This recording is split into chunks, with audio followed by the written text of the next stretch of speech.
Hi everybody, welcome to History Dad. Today we're going to talk about one of my favorite topics, pirates. Specifically what I consider the golden age of piracy, which would be the later 1600s, like about 1650 to about 1692, a couple years after Morgan died. Right off the bat, yes, they were brutal. They were violent, many would say bloodthirsty, they did horrifying things, had horrifying punishments. But let's be honest, everybody did at that time. There was no kinder, gentler nation. Every government on earth had horrifying punishments, would kill people at the drop of the hat, and torture was commonplace.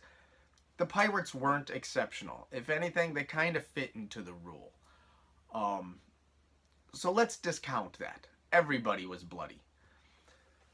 The thing about the pirates that I like and think should be appreciated is that for their time period, they were a uniquely democratic institution. Everybody got a say. Alright, they decided they wanted to do some pirating, so everybody got together in their first council. The first thing they always did, to be honest, was have a drink. They all drank some rum together. It was a rule, practically. The brethren did not trust anybody who didn't drink. There was something wrong with them, not trustworthy, no. So everybody drank. Okay.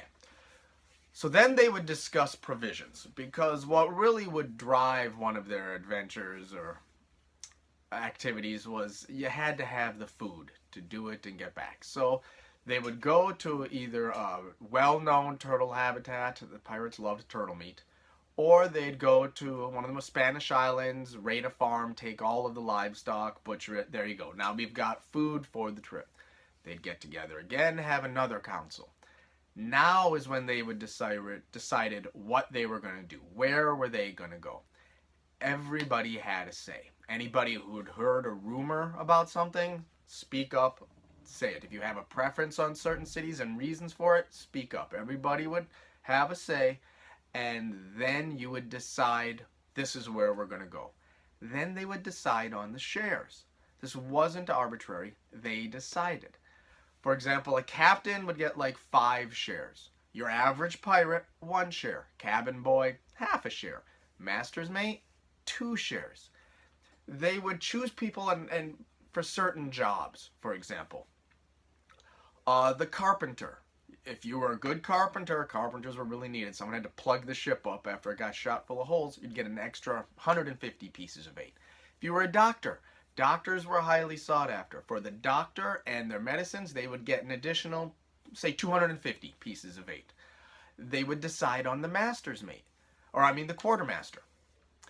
The quartermaster was a very important job. This was the person who kept an eye, was in charge of the prisoners. They would settle disputes between pirates. They were basically the ones to keep an eye on the money and make sure nobody got ripped off. Everyone would vote for somebody they trusted to do this. They would set up a system of payments for the wounded. If you lost a right arm, 600 pieces of bait.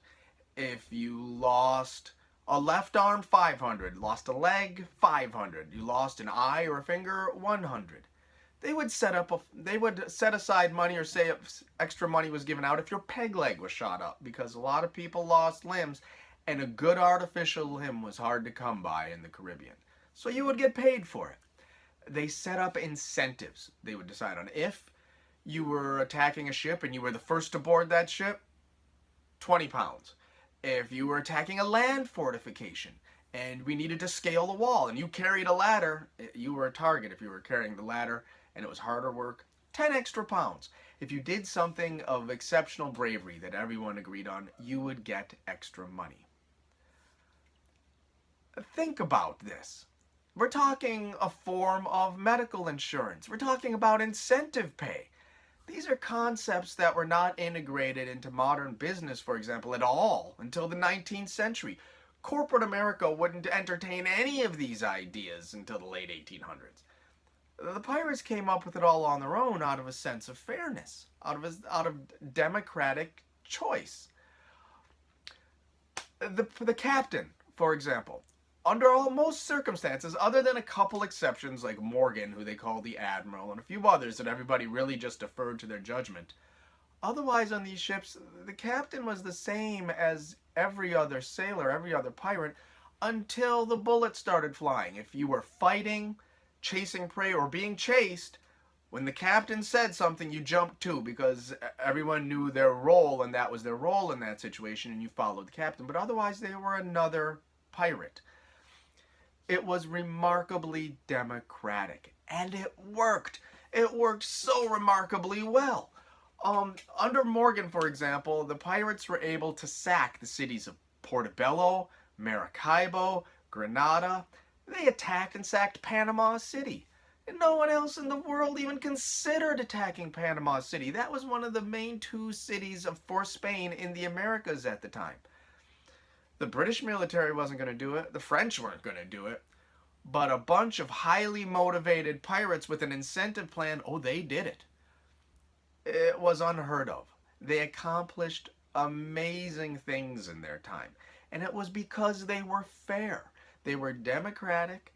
They laid out a system of how it was all going to work that everybody got a say in.